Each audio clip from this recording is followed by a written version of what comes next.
ونشهد أن لا إله إلا الله وحده لا شريك له ونشهد أن محمدا عبده ورسوله أرسله بالحق بشيرا ونذيرا وداعيا إلى الله وسراجا منيرا أما بعد فإن خير الحديث كتاب الله وخير الهدي هدي محمد صلى الله عليه وسلم وشر الأمور محدثاتها وكل محدثة بدعة وكل بدعة ضلالة وكل ضلالة في النار. فأيها المسلمون والمسلمات قال الله تعالى في كتابه الكريم والفرقان الحكيم أعوذ بالله من الشيطان الرجيم بسم الله الرحمن الرحيم يا أيها الذين آمنوا اتقوا الله حق تقاته ولا تموتن إلا وأنتم مسلمون. وقال تعالى يا أيها الناس اتقوا ربكم الذي خلقكم من نفس واحدة وخلق منها زوجها وبث منهما رجالا كثيرا ونساء واتقوا الله الذي تساءلون به والأرحام إن الله كان عليكم رقيبا. وقال تعالى يا أيها الذين آمنوا اتقوا الله وقولوا قولا سديدا يصلح لكم أعمالكم ويغفر لكم ذنوبكم ومن يطع الله ورسوله فقد فاز فوزا عظيما. وقال تعالى في سورة الليل وسيجنبها الأتقى الذي يؤتي ماله يتزكى وما لأحد عنده من نعمة تجزى إلا ابتغاء وجه ربه الأعلى ولسوف يرضى. وقال النبي صلى الله عليه وسلم لا يؤمن أحدكم حتى أكون أحب إليه من والده وولده والناس أجمعين أو كما قال عليه الصلاة والتسليم. آمنت بالله صدق الله العظيم وصدق رسول النبي الكريم ونحن على ذلك من الشاهدين والشاكرين. محترم بزرگ اور نوجوان ساتھیوں، پردہ نشین خواتین، گزشتہ جمعہ میں نے موقع مہینے کے حساب سے ہندوستان کی آزادی میں مسلمانوں کی قربانیاں کچھ باتیں تاریخ کے حوالے سے رکھی تھی. انشاءاللہ اس کے آگے کا جو موضوع اور مضمون ہے وہ کبھی موقع سے آپ کے سامنے بیان کرنے کی کوشش کروں گا. اس سے پہلے ہم نے سلسلہ شروع کیا تھا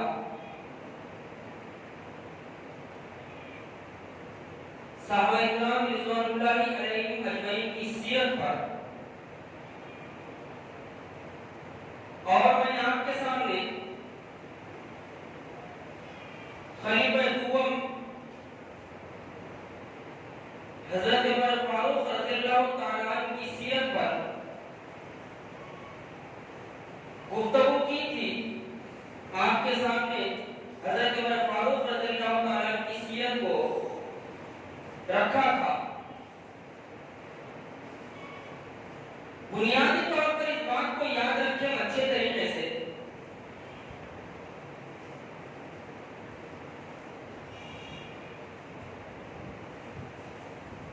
جتنا ضروری ہمارے لیے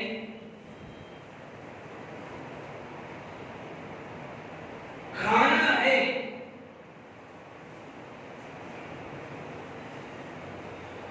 ہمیں زندہ رہنے کے لیے جتنا ضروری کھانا ہے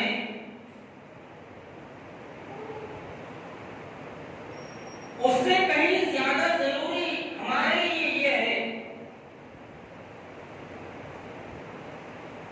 کہ ہم صحابہ اکرام رضوان اللہ علیہم اجمعین کی سیرت کو جانیں.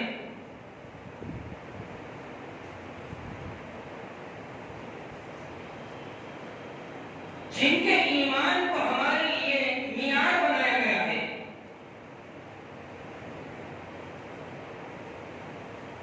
کھانا کھانے سے ہم زندہ رہیں گے.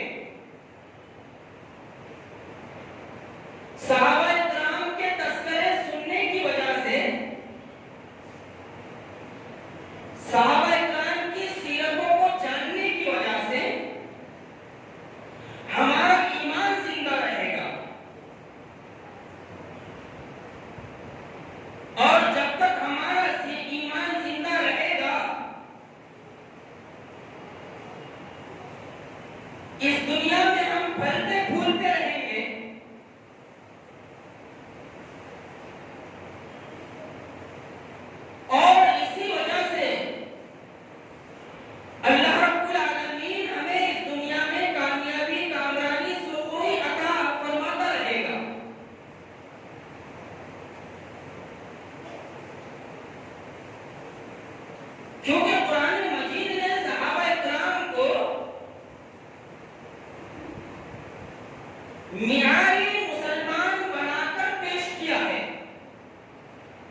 کہ کس طرح اللہ کے رسول صلی اللہ علیہ وسلم کے ان ساتھیوں نے اسلام کو قبول کیا، اسلام کو قبول کرنے کے بعد اپنے ایمان پر ڈٹے رہے، جمے رہے، کس طرح صحابہ کرام نے اپنے ایمان پر استقامت اختیار کی، کن حالات میں صحابہ کرام نے اسلام کو قبول کیا، کیسے نازک ترین وہ حالات تھے جب ابو بکر صدیق ایمان لائے، کیسے نازک ترین حالات تھے جب ام المؤمنین حضرت خدیجہ رضی اللہ تعالی عنہا ایمان لائی، کیسے پرخطر حالات تھے جب حضرت علی کرم اللہ وجہ اسلام میں ایمان میں داخل ہوئے، کیسے نازک ترین حالات تھے جب بلال حبشی اسلام میں داخل ہوتے ہیں، اور وہ کیسے حالات تھے، وہ کیسا ماحول تھا جب حضرت عثمان غنی رضی اللہ تعالیٰ عنہ اسلام کو اپنے سینے سے لگاتے ہیں، کس طرح حضرت عمر فاروق رضی اللہ تعالیٰ عنہ اسلام میں داخل ہوتے ہیں،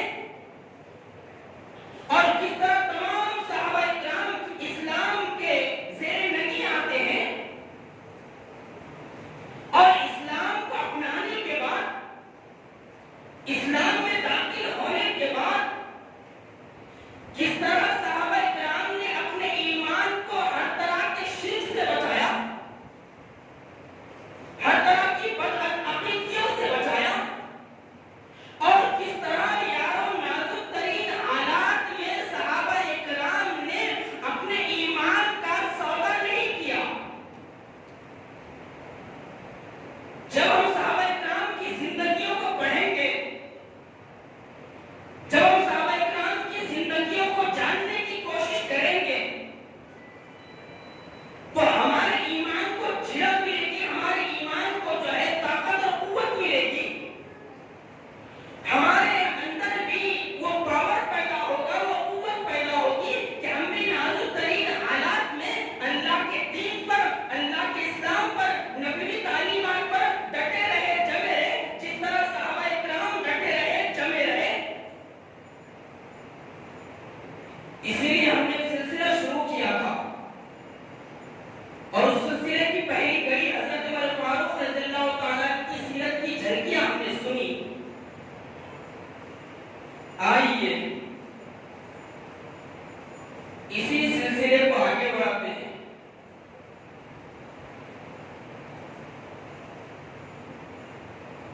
آج ہم ایک ایسی شخصیت کی سیرت کو جانیں گے، آج ہم ایک ایسی شخصیت کی سیرت کا آغاز کر رہے ہیں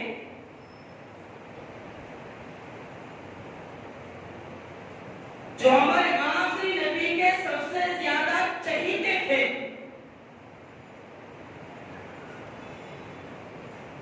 جو ہمارے آخری نبی کے بہترین صحابی رسول تھے،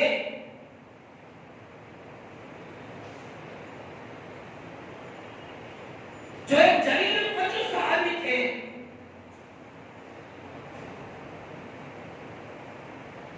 یہ صحابی کیسے تھے؟ اس کائنات میں تمام انبیاء کے بعد افضل البشر بعد الانبیاء، اس کائنات میں انبیاء کے بعد سب سے افضل ترین اگر کوئی شخصیت ہے، وہ شخصیت ہے جس کی سیرت کا ہم آغاز کر رہے ہیں۔ یہ صداقت کے پیکر تھے، سچائی کے علمبردار تھے، زمانے جاہلیت میں بھی ہر طرح کی گندگیوں سے پاک و صاف تھے۔ یارو یہ وہ صحابی تھے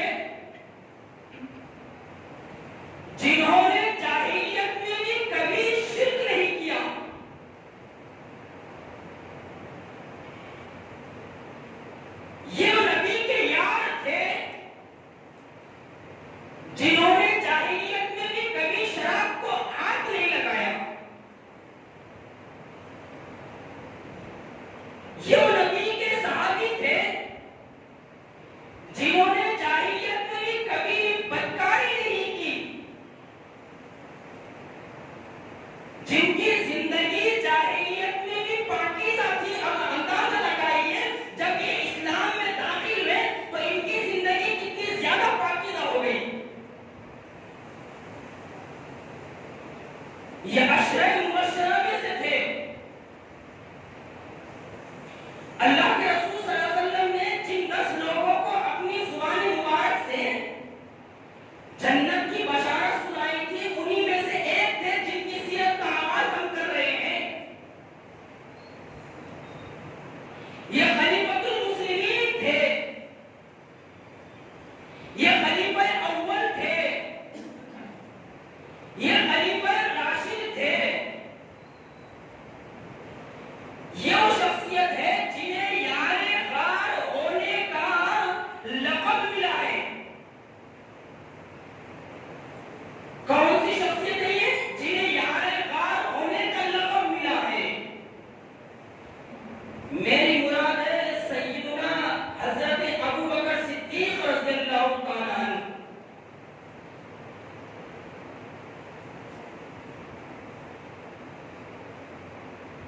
حضرت ابوبکر صدیق رضی اللہ تعالیٰ عنہ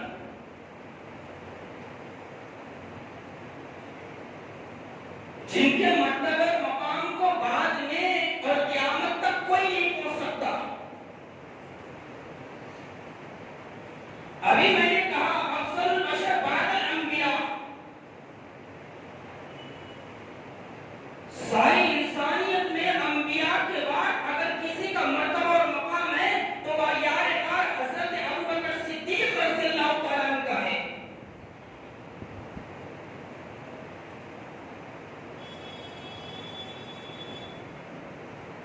آخر یہ مرتبہ اور مقام مل کیسے گیا؟ یہ رتبہ حاصل کیسے ہو گیا؟ اتنی بلندی حضرت ابوبکر صدیق رضی اللہ تعالیٰ عنہ کے حصے میں آئی تو کیسے آئی؟ آئیے شروعات کرتے ہیں حضرت ابوبکر صدیق رضی اللہ تعالیٰ عنہ کے قبول اسلام سے۔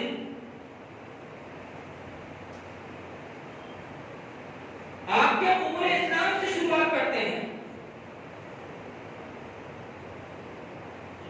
اللہ کے رسول صلی اللہ علیہ وسلم نے یہ بات ارشاد فرمائی،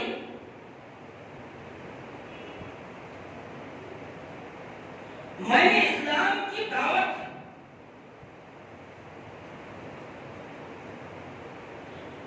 میں نے توحید کی دعوت جس کسی کے بھی سامنے پیش کیا تو ہر ایک نے مجھ سے ٹائم مانگا، مہلت مانگی۔ اللہ کے رسول صلی اللہ علیہ وسلم خود ارشاد فرما رہے ہیں، جن جن لوگوں کے سامنے میں نے اسلام کی دعوت کو توحید کو پیش کیا، ہر ایک نے پس و پیش کیا، اسلام کو قبول کرنے کے لیے کچھ ٹائم اور کچھ وقت لیا۔ ہر ایک نے یہ کہا میں سوچ کر بتاؤں گا، میں غور و فکر کروں گا۔ لیکن یا اللہ کے رسول صلی اللہ علیہ وسلم نے ارشاد فرمایا، میں نے جب اسلام کی دعوت کو توحید کی دعوت کو ابوبکر صدیق کے سامنے پیش کیا تو ابوبکر صدیق وہ شخصیت تھی جس نے کہیے سنتے ہی جب میں نے ان کے سامنے توحید کو اسلام کو پیش کیا وہ سنتے ہی کہنے لگے، اے اللہ کے رسول صلی اللہ علیہ وسلم، اشہد ان لا الہ الا اللہ واشہد ان محمد رسول اللہ۔ ابوبکر وہ ہے جس نے اسلام کو قبول کرنے کے لیے، ابوبکر وہ ہے جس نے توحید کی دعوت کو قبول کرنے کے لیے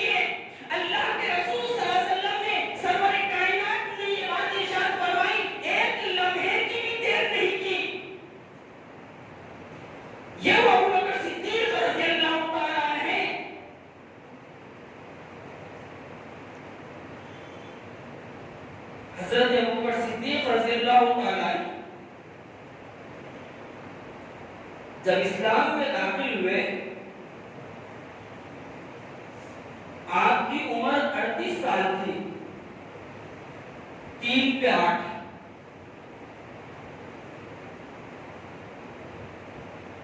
اور حضرت ابوبکر صدیق رضی اللہ تعالیٰ عنہ ہمارے آخری نبی سے 2.5 سال چھوٹے تھے۔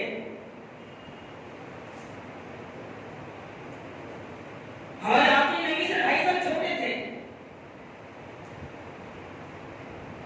اور یہاں پر اس بات کو یاد رکھیے،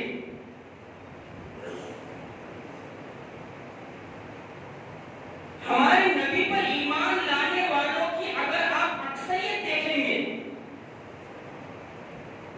تو وہ نوجوانوں پر مشتمل تھی۔ آپ حضرت عمر فاروق کو دیکھیے، ہمارے نبی سے چھوٹے ہیں۔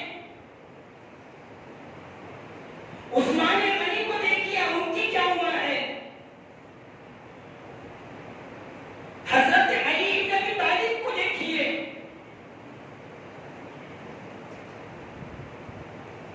جب بھی اسلام کا جھنڈا سربلند ہوا ہے یہ نوجوانوں کی وجہ سے سربلند ہوا ہے۔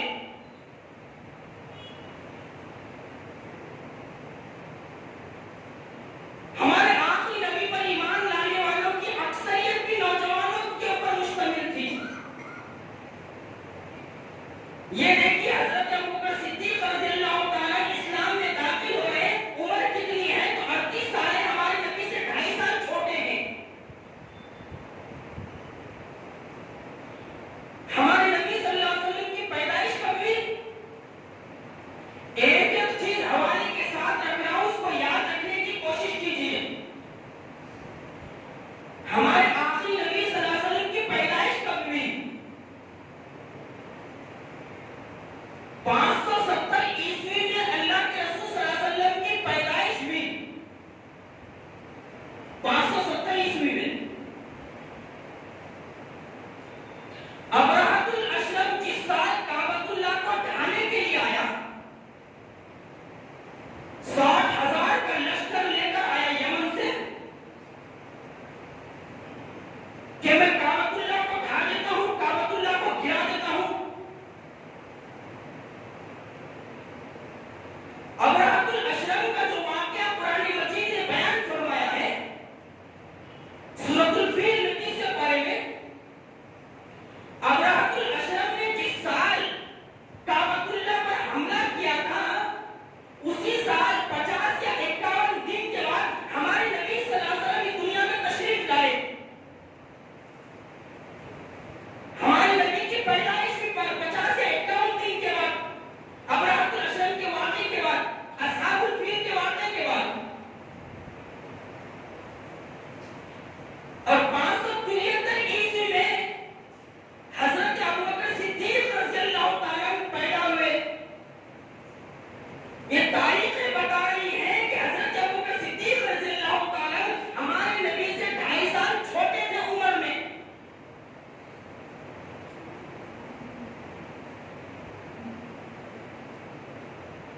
حضرت ابوبکر صدیق رضی اللہ تعالیٰ عنہ کے والد کا نام کیا تھا؟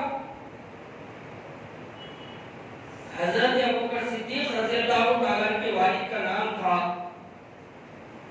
عثمان ابن عامر۔ عثمان ابن عامر، اور آپ ابو قحافہ کے نام سے مشہور ہوئے۔ حضرت ابوبکر صدیق رضی اللہ تعالیٰ عنہ کے والد ابو قحافہ کے نام سے مشہور ہوئے۔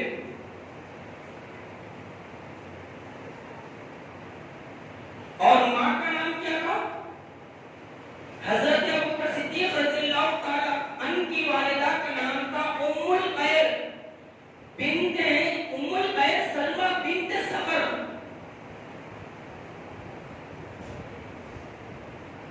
حضرت ابوبکر صدیق رضی اللہ تعالیٰ عنہ کی والدہ کا نام تھا ام الخیر سلمہ بنت صخر۔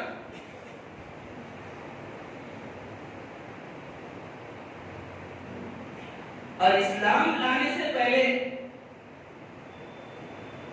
سیدنا حضرت ابو بکر صدیق رضی اللہ تعالیٰ کا نام کیا تھا معلوم؟ آپ کا نام تھا عبد الکعبہ. آپ کا نام تھا عبد الکعبہ. ایک دن اللہ کے رسول صلی اللہ علیہ وسلم نے حضرت ابو بکر صدیق رضی اللہ تعالیٰ سے کہا اے ابو بکر یہ تمہارا نام کیسا ہے عبد الکعبہ؟ کعبے کا بندہ. کیا تم کعبے کے بندے ہو؟ تم تو اللہ کے بندے ہو. کوئی کعبے کا بندہ کیسے ہو سکتا ہے؟ تو حضرت ابو بکر صدیق رضی اللہ تعالیٰ یار غار تھے. کہنے لگے اللہ کے رسول صلی اللہ علیہ وسلم میں کعبے کا بندہ نہیں ہوں. کیونکہ بندے کے معنی خدمت گزار بھی ہوتے ہیں, خادم بھی ہوتے ہیں, غلام کے بھی ہوتے ہیں. اے اللہ کے رسول صلی اللہ علیہ وسلم میں کعبے کا بندہ نہیں ہوں, میں کعبے کا خدمت گزار ہوں. میرا نام اس لیے رکھا گیا ہے کہ میں کعبے کی, کعبۃ اللہ کی, اللہ کے گھر کی خدمت کروں. اللہ کے رسول صلی اللہ علیہ وسلم نے فرمایا اے ابو بکر یہ نام تو تم کو پتا ہے, لیکن جب لوگ سنیں گے تو یہی کہیں گے نا کہ ابو بکر کعبے کا بندہ ہے. عبد الکعبہ کعبے کا بندہ ہے. حضرت ابو بکر صدیق رضی اللہ تعالیٰ اللہ کے رسول صلی اللہ علیہ وسلم سے کہنے لگے اے اللہ کے رسول صلی اللہ علیہ وسلم تو آپ ہی میرا نام رکھ دیجئے. تو اللہ کے رسول صلی اللہ علیہ وسلم نے آپ کا نام رکھا اے ابو بکر آج سے تمہارا نام عبداللہ.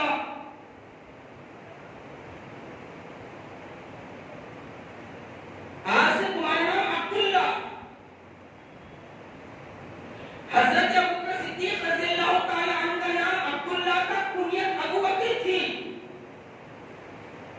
اور لقب صدیق تھا. عبداللہ نام تھا, کنیت ابو بکر تھی, صدیق لقب تھا.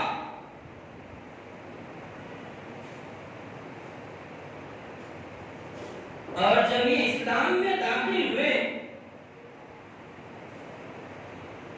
جس دن سے یاروں یہ اسلام میں داخل ہوئے اس دن سے اس طرح اللہ کے دین کی سربلندی میں لگے رہے. جب تک اس دنیا میں آخری سانس گزارے تب تک یہ اللہ کے دین کے لیے کوششیں کرتے رہے. ان کی زندگی کا ایک ہی مقصد ہو گیا تھا بس, جس اسلام کو میں نے قبول کیا ہے, جس نبی کو میں نے مانا ہے, جس کتاب کو میں نے قبول کیا ہے, اس اسلام کی سربلندی کے لیے کوشاں رہنا ہے. اس نبی کی تعلیمات کو دوسروں تک پہنچانا ہے. اس اسلام کی سربلندی کے لیے اپنا سب کچھ قربان کرنا ہے. اور تاریخ گواہ ہے, حضرت ابو بکر صدیق رضی اللہ تعالیٰ کی سیرت گواہ ہے کہ حضرت ابو بکر صدیق رضی اللہ تعالیٰ تاجر تھے, کپڑے کے بہت بڑے بیوپاری تھے. اور جب اسلام لائے تو ان کے پاس 40,000 دینار موجود تھے جب وہ اسلام میں داخل ہوئے. جب اسلام میں داخل ہوئے 40,000 دینار اس وقت حضرت ابو بکر صدیق رضی اللہ تعالیٰ کے پاس موجود تھے. کپڑے کے بہت بڑے بیوپاری تھے. یہ جو روپیہ پیسہ جمع تھا ان کے پاس, تو اس روپیے پیسے کو جب انہوں نے اسلام کو قبول کیا تو اللہ کی سربلندی کے لیے ان روپیوں کو پانی کی طرح خرچ کر دیا. جب پتا چلتا کسی غلام کو مشرکین مکہ کا کوئی سردار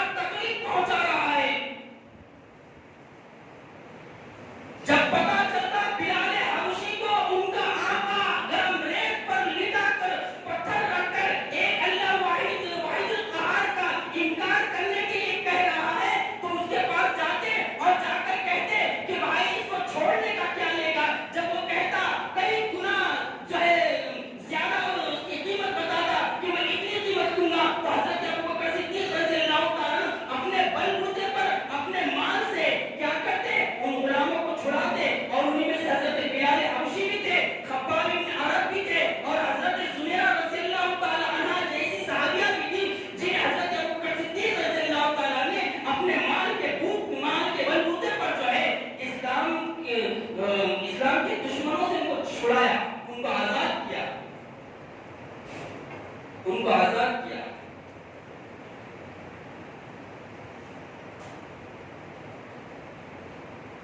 آئیے ذرا دل دہلا دینے والا واقعہ سنتے ہیں، دل کے کان کو کھلا رکھ کر سنیں۔ اللہ رب العالمین مرتبہ مقام یوں ہی عطا نہیں کرتا یارو۔ اللہ کا وعدہ ہے، میں اور آپ اللہ کے وعدے کو پورا کریں گے، اللہ اپنا وعدہ پورا کرے گا۔ صحابہ کرام نے اللہ کے وعدے کو پورا کیا، اللہ رب العالمین نے اپنے وعدے کو پورا کیا ان کے متعلق۔ اللہ رب العالمین نے یہ بات ارشاد فرمائی، ان تنصروا اللہ ینصرکم ویثبت اقدامکم۔ اس آیت کو اپنے دل و دماغ میں اچھے طریقے سے بٹھا لیں ہم، ان تنصروا اللہ ینصرکم ویثبت اقدامکم۔ اگر تم اللہ کے دین کے مددگار بن کے کھڑے ہو جاؤ گے، اللہ کے دین کی سربلندی کے لیے کوشاں رہو گے، کوششیں کرو گے، تو کیا ہوگا؟ اللہ تمہارا مددگار بن کے کھڑا ہو جائے گا۔ صحابہ کرام نے اپنے عمل سے اس چیز کا ثبوت دیا یارو۔ ایک ایک صحابی کی سیرت کو دیکھتے چلے جائیں، اسی لیے تو اللہ کے رسول صلی اللہ علیہ وسلم نے یہ بات ارشاد فرمائی، لا تسبوا اصحابی، رواه البخاری۔ میرے صحابہ کو گالی نہ دو، میرے صحابہ کو برا بھلا نہ کہو،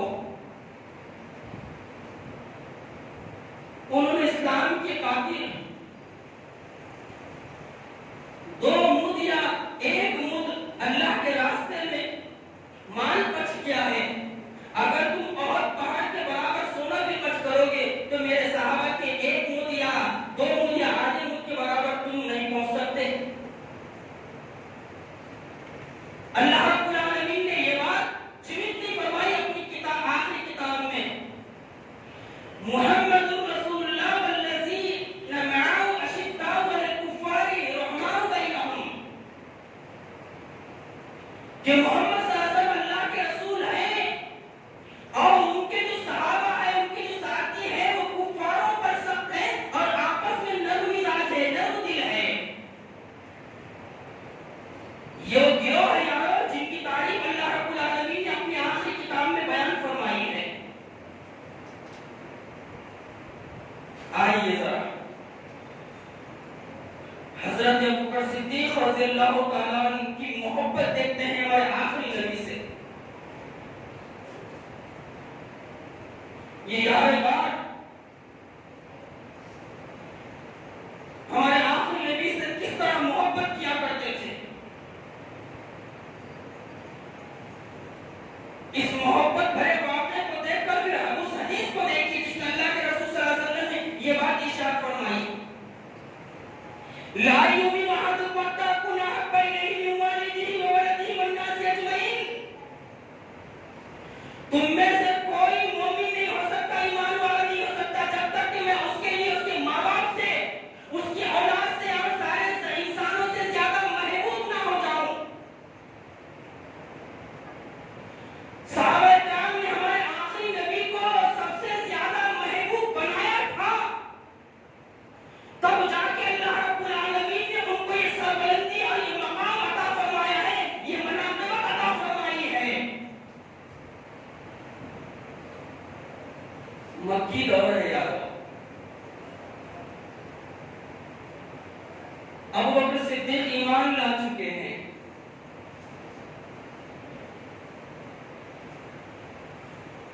اللہ کے رسول صلی اللہ علیہ وسلم صبح صبح نکلے،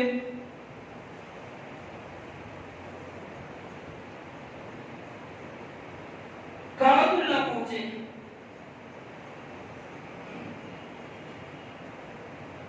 اللہ کی عبادت بندگی میں مشغول ہے، مشرکین مکہ کے سردار بیٹھے ہوئے ہیں کعبۃ اللہ کو گھیرا ڈالے ہوئے، اور ان سرداروں نے دیکھ لیا کہ محمد صلی اللہ علیہ وسلم آئے ہیں اور عبادت میں مشغول ہیں۔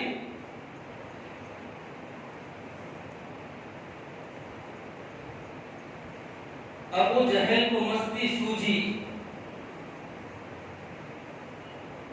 شرارت سوجی،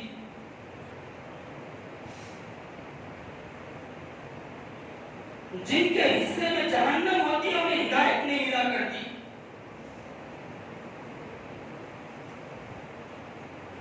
جن کے حصے میں ذلیل ہونا ہوتا ہے انہیں عزت نہیں ملا کرتی۔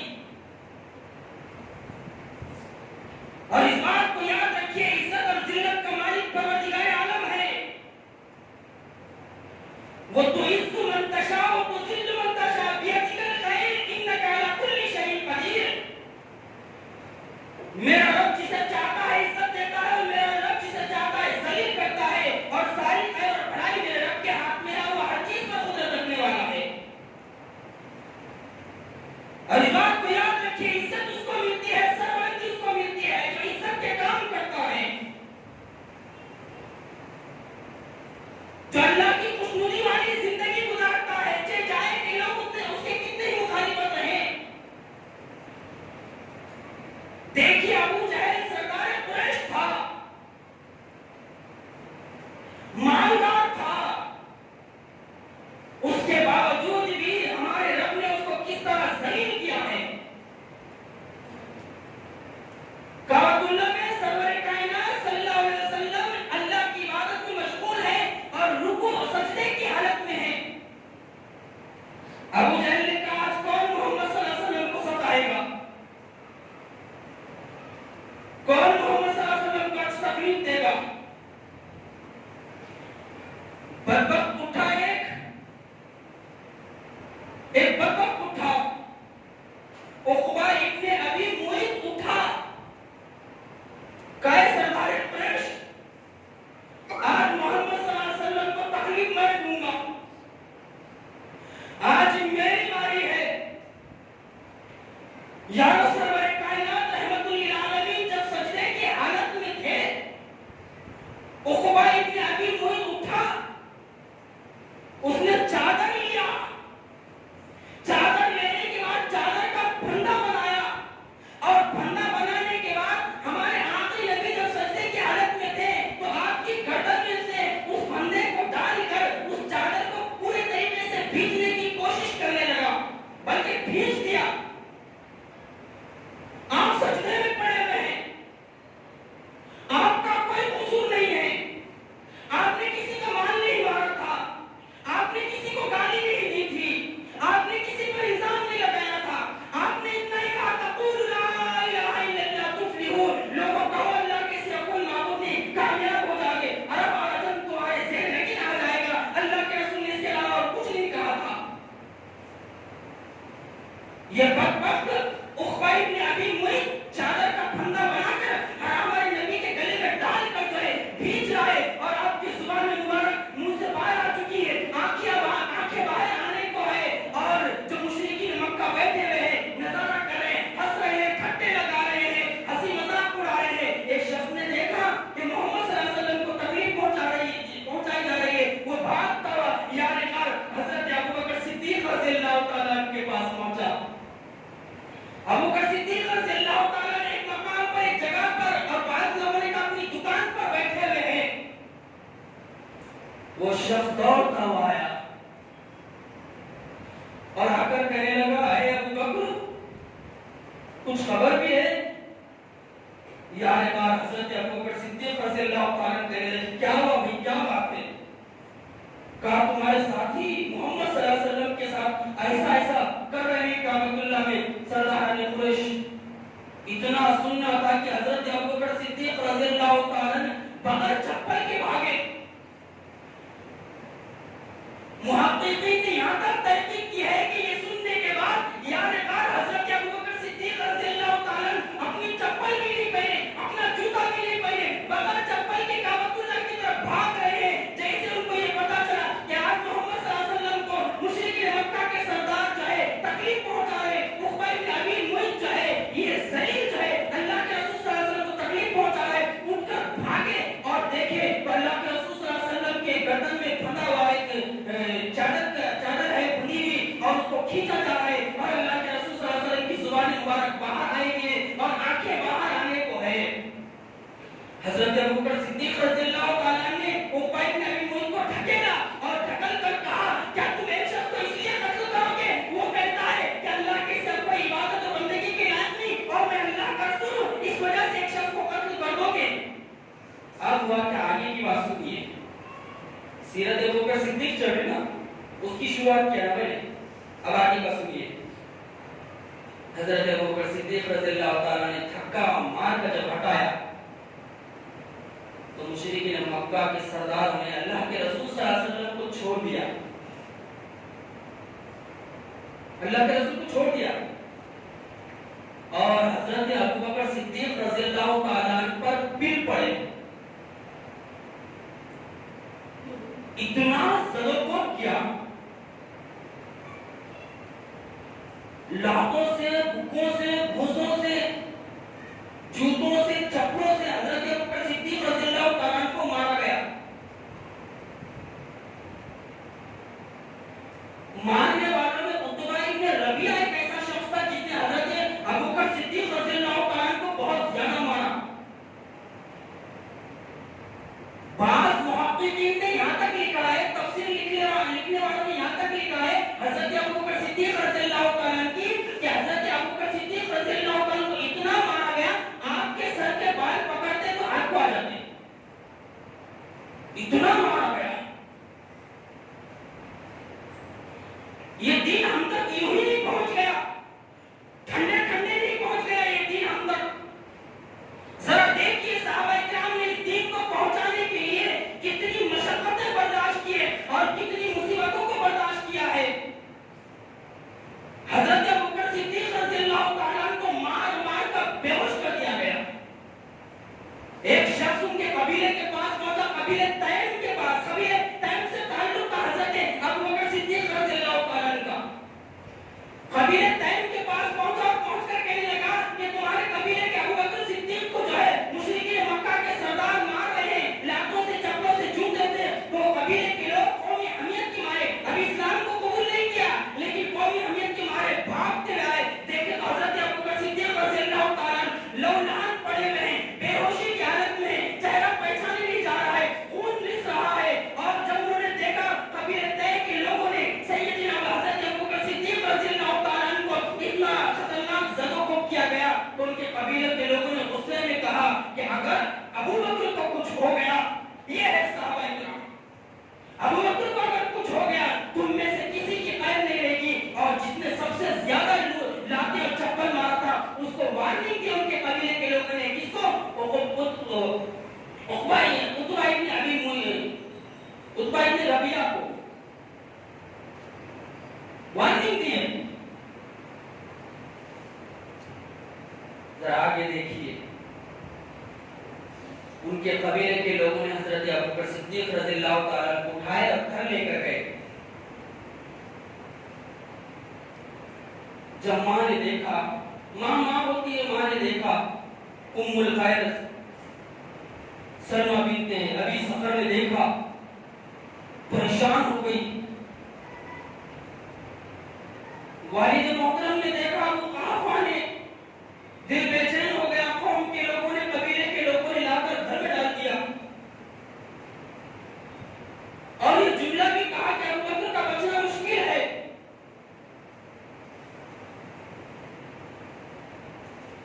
ایک گھنٹہ نکلا، 5 گھنٹے نکلے، ماں انتظار میں ہے ابوبکر کو ہوش آئے گا کہ نہیں آئے گا۔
والد ابو قحافہ کہنے لگے اے ام الخیر یہ میرا بیٹا ہے، یہ تیرے ہاتھ سے نہیں کھائے گا۔ قل ان کنتم تحبون اللہ فاتبعونی یحببکم اللہ یغفر لکم ذنوبکم۔ یہی بات اللہ نے سورہ آل عمران میں ارشاد فرمائی ہے۔ اگر تم اللہ سے محبت کا دعویٰ کرتے ہو تو نبی کی اتباع کرنا ضروری ہے، اور نبی کی اتباع کا ثبوت دیا صحابہ کرام کی پوری جماعت نے۔ اور اس بات کو یاد رکھیے اچھے طریقے سے، کوئی اگر کسی صحابی کے اوپر لان تان کرتا ہے، ہمیں چاہیے کہ ایسے منحوس شخص پر ہم لان تان کریں۔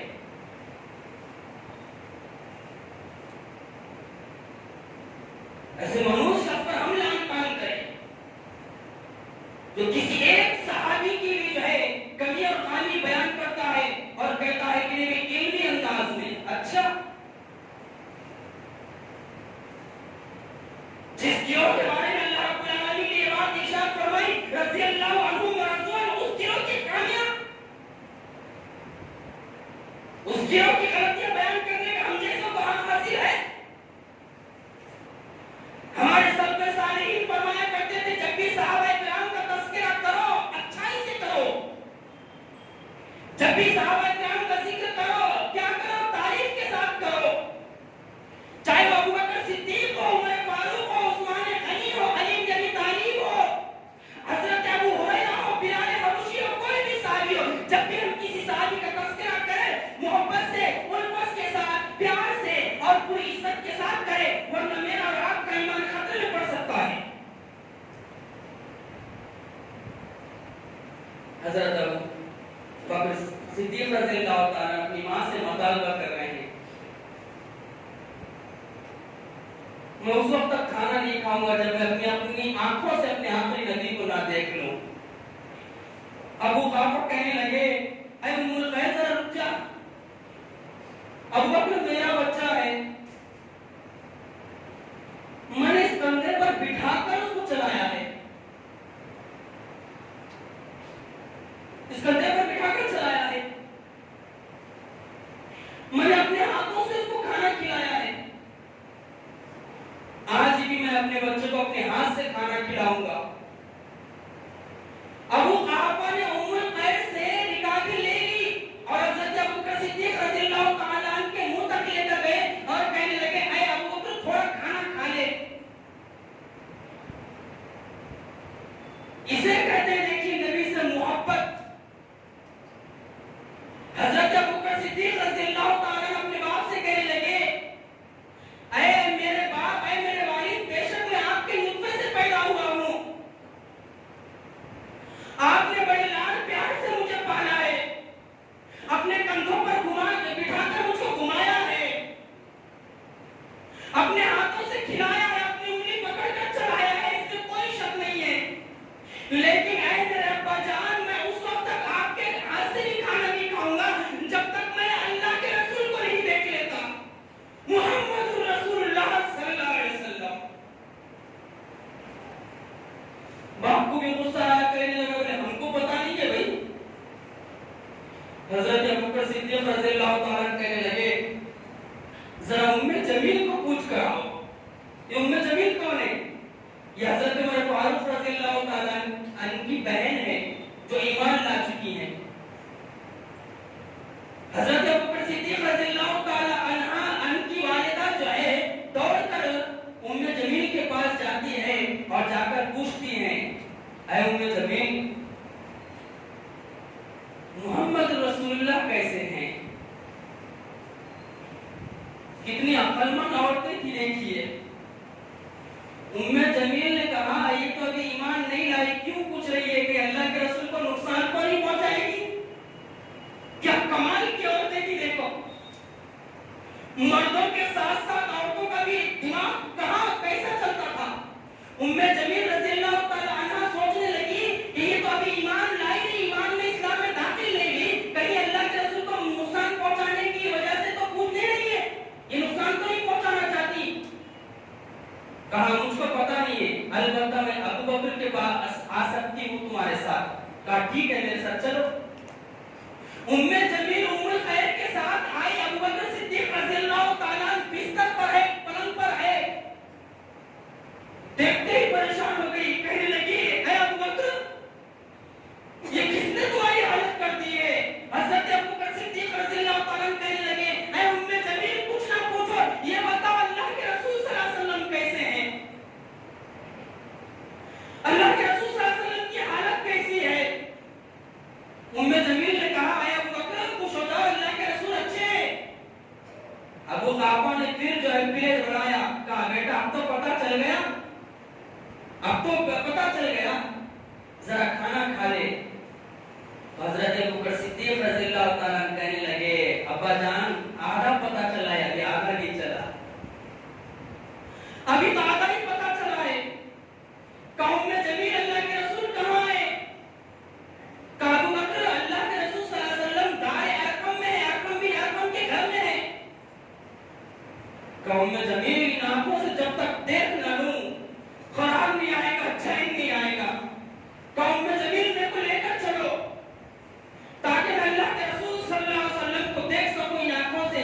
ام جمیل نے ام الخیر حضرت ابو بکر صدیق رضی اللہ تعالیٰ عنہ کی والدہ دونوں لے کر گئے، لیکن لے کر کب گئے ذرا دیکھیے اللہ کے رسول صلی اللہ علیہ وسلم کی کتنی فکر ہوتی تھی صحابہ کرام کو۔ جب ام جمیل نے کہا ٹھیک ہے میں لے کر چلتی، حضرت ابو بکر صدیق رضی اللہ تعالیٰ کہنے لگے اے ام جمیل تھوڑا اندھیرا ہونے دے، تھوڑا اندھیرا ہونے دے، اجالے میں جائیں گے سب کو پتہ چلے گا، میرے نبی کو تکلیف پہنچائیں گے، تھوڑا اندھیرا ہو جائے گا، لوگ اپنے گھروں کو چلے جائیں گے، پھر ہم اللہ کے رسول کو دیکھتے جائیں گے۔ جب اندھیرا چھا گیا ام جمیل آئی اور کہنے لگی اے ابو بکر چلو۔ ایک طرف سہارا دیا ان کی ماں نے، ایک طرف سہارا دیا ام جمیل نے۔ حضرت ابو بکر صدیق رضی اللہ تعالیٰ عنہ دار ارقم میں پہنچے، محمد رسول اللہ صلی اللہ علیہ وسلم دار ارقم میں اپنے صحابہ کرام کے ساتھ بیٹھے ہوئے ہیں۔ جیسے دار ارقم کے دروازے پر پہنچے حضرت ابو بکر صدیق رضی اللہ تعالیٰ عنہ، جب اللہ کے رسول صلی اللہ علیہ وسلم کی نگاہ پڑی یار غار ابو بکر صدیق رضی اللہ تعالیٰ عنہ کے اوپر، دل تڑپ گیا اللہ کے رسول صلی اللہ علیہ وسلم کا۔ آپ بیٹھے رہے تھے، اٹھ کر کھڑے ہو گئے، اور جب اللہ کے رسول صلی اللہ علیہ وسلم نے دیکھا حضرت ابو بکر صدیق رضی اللہ تعالیٰ عنہ کو، آپ تڑپ گئے، کہنے لگے ابو بکر اس حالت میں آئے ہو؟ کہا یا رسول اللہ مشرکین مکہ آپ کو مار رہے تھے، میں دفاع کر رہا تھا، میں نے جب آپ کا دفاع کیا تو انہوں نے آپ کو چھوڑ کر مجھ کو مارا، جب تک میں ہوش میں تھا مجھے معلوم ہوا آپ کے ساتھ کیا ہوا اور میرے ساتھ کیا ہوا۔ یا رسول اللہ جب میں بے ہوش ہو گیا مجھ کو پتہ ہی نہیں چلا میرے ساتھ کیا ہوا اور آپ کے ساتھ کیا ہوا۔ جب مجھے ہوش آیا مجھے فکر لائق ہوئی کہ آپ کو نقصان تو نہیں پہنچایا گیا، اور اس لیے میں آپ کو دیکھنے کے لیے آ گیا۔ یارو اس دنیا نے دیکھا، آسمان نے دیکھا، زمین نے دیکھا، دائیں ارقم نے دیکھا، صحابہ کرام نے دیکھا، محمد رسول اللہ صلی اللہ علیہ وسلم نے جب حضرت ابو بکر صدیق کی محبت دیکھی، اور اللہ کے رسول صلی اللہ علیہ وسلم نے کہا ابو بکر غم کیوں کرتا ہے، پریشان کیوں ہوتا ہے؟ آپ نے اپنے سینے سے حضرت ابو بکر صدیق کو لگایا اور کہنے لگے اے میرے ابو بکر پریشان نہ ہو، الحمدللہ میں ٹھیک ٹھاک ہوں۔ حضرت ابو بکر صدیق رضی اللہ تعالیٰ عنہ کہتے ہیں جب اللہ کے رسول صلی اللہ علیہ وسلم نے مجھے گلے سے لگایا تو میرے سارے غم دور ہو گئے، ساری پریشانیاں دور ہو گئی۔ یہ ہے حضرت ابو بکر صدیق رضی اللہ تعالیٰ عنہ۔ جمعہ لیٹ شاد ہوا، دو چار باتیں اور رکھوں گا آپ کے سامنے۔ یہ ایک واقعہ دل کو دہلا دینے والا۔ اب آئیے ذرا بخاری اور مسلم کی روایت ہے، اللہ کے رسول صلی اللہ علیہ وسلم حضرت ابو بکر صدیق رضی اللہ تعالیٰ عنہ، حضرت عمر فاروق رضی اللہ تعالیٰ عنہ اور حضرت عثمان غنی ذی النورین رضی اللہ تعالیٰ عنہ ایک مرتبہ احد پہاڑ پر چڑھے، ایک مرتبہ احد پہاڑ پر چڑھے، بخاری مسلم کی روایت ہے۔ جیسے اللہ کے رسول صلی اللہ علیہ وسلم اور صحابہ کرام نے احد پہاڑ پر قدم رکھا، احد پہاڑ ہلنے لگ گیا، احد پہاڑ کے اوپر لرزہ طاری ہو گیا، کب ہلنے لگا۔ اس موقع پر اللہ کے رسول صلی اللہ علیہ وسلم نے یہ بات ارشاد فرمائی، اے احد پہاڑ خاموش ہو جا، تو جانتا ہے آج تیرے اوپر کون ہے؟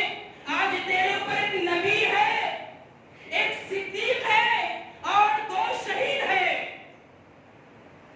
کہ آج تیرے اوپر ایک نبی کھڑا ہوا ہے، تیرے اوپر صدیق کھڑا ہوا ہے، ابو بکر صدیق کھڑا ہوا ہے اور 2 شہید ہے۔ ذرا دیکھیے ہمارے نبی نے شہید ہونے سے پہلے حضرت عثمان غنی اور حضرت عمر فاروق کے بارے میں کیا بات ارشاد فرمائی، اور حضرت ابو بکر صدیق کو کیا کہا؟ تمہارے اوپر آج نبی کے ساتھ صدیق کھڑا ہوا ہے، صدیق کھڑا ہوا ہے۔ اور اللہ کے رسول صلی اللہ علیہ وسلم نے جیسے یہ جملہ کہا، یہ بات کہی، احد پہاڑ اپنی جگہ ساکت کھڑا ہو گیا۔ اب آخری بات بتا رہا ہوں، ذرا دیکھیے۔ آئندہ جو سیرت ہے حضرت ابوبکر صدیق کی، آنے والے جمعہ میں ہم سلسلہ جاری رکھیں گے۔ جہالت میں بھی آپ نے کبھی بتوں کے سامنے سجدہ نہیں کیا، کبھی بتوں کو سجدہ نہیں کیا جہالت میں بھی۔ کہتے ہیں ایک مرتبہ میرے والد ابو قحافہ مجھے پکڑ کر کعبۃ اللہ میں لے کر گئے۔ کون کہتے ہیں؟ حضرت ابوبکر صدیق رضی اللہ تعالیٰ۔ مجھے کعبۃ اللہ میں لے کر گئے، کعبۃ اللہ میں 360 بت براجمان تھے، رکھے ہوئے تھے۔ میرے والد نے مجھ سے کہا یہ ہمارے معبود ہے، یہ ہمارے معبود ہے، ان معبودوں کی ہم کو بندگی کرنا ہے، اس لیے میں تجھ کو تعلیم دے رہا ہوں، تو بھی ہمارے ان معبودوں کی بندگی کر۔ اور باپ بچوں کو جو پٹی پڑھاتا ہے، بچے آگے چل کے وہی بنتے ہیں۔ اسی لیے ہمیں چاہیے کہ ہم اپنے بچوں کو توحید کی تعلیم دیں، توحید کی تعلیم دیں۔ حضرت ابوبکر صدیق رضی اللہ تعالیٰ کہتے ہیں میرے باپ نے مجھ کو چھوڑا اور چھوڑ کر وہ چلے گئے، تو میں ایک بت کے پاس گیا اور بت کے پاس جا کر کہنے لگا، جہالت کی بات بتا رہے ہیں، اے بت مجھے بھوک لگی ہے، کھانا دے۔ کون کہہ رہے ہیں؟ حضرت ابوبکر صدیق کہہ رہے ہیں، بت سے کہہ رہے ہیں مجھے بھوک لگی، ذرا کھانا دے۔ دیش نہیں بولے کچھ۔ پھر تھوڑی دیر رک کر میں نے کہا، اے بت مجھے پیاس لگی ہے، ذرا پانی لا کر دیتا کیا؟ وہ بت پانی لا کر بھی دینے کے لیے تیار نہیں ہے۔ پھر میں نے کہا، اے بت اگر میرے اوپر پریشانی آ جائے تو پریشانی کو دور کرے گا؟ حضرت ابوبکر صدیق رضی اللہ تعالیٰ کہتے ہیں میں کچھ دیر تک ان بتوں سے باتیں کرتا رہا، لیکن ان میں سے کسی نے حرکت بھی نہیں کی، اور جب کوئی حرکت نہیں کی میں نے ایک بت کو اٹھایا اور پٹک کے توڑ دیا۔ میں نے ایک بت کو اٹھایا اور پٹک کے توڑ دیا۔ یہ جہالت کی بات ہے۔ جہالت میں بھی حضرت ابوبکر صدیق رضی اللہ تعالیٰ نے کبھی بھی اپنا ماتھا اللہ کے علاوہ کسی اور کے سامنے نہیں جھکایا۔ اسی لیے یہ ابوبکر صدیق رضی اللہ تعالیٰ نے جن کا دل نرم تھا، جن کا مزاج نرم تھا، اور جن کا مرتبہ اور مقام تو یہ ہے کہ اللہ کے رسول صلی اللہ علیہ وسلم نے ایک موقع پر ارشاد فرمایا تھا، دنیا میں جتنے بھی احسان لوگوں کے میرے اوپر ہے میں نے سب کا احسان ادا کر دیا، لیکن ابوبکر صدیق ایک ایسی شخصیت ہے جس کا احسان میں ادا نہیں کر سکا، اور یہ احسان میں کل آخرت میں ادا کروں گا۔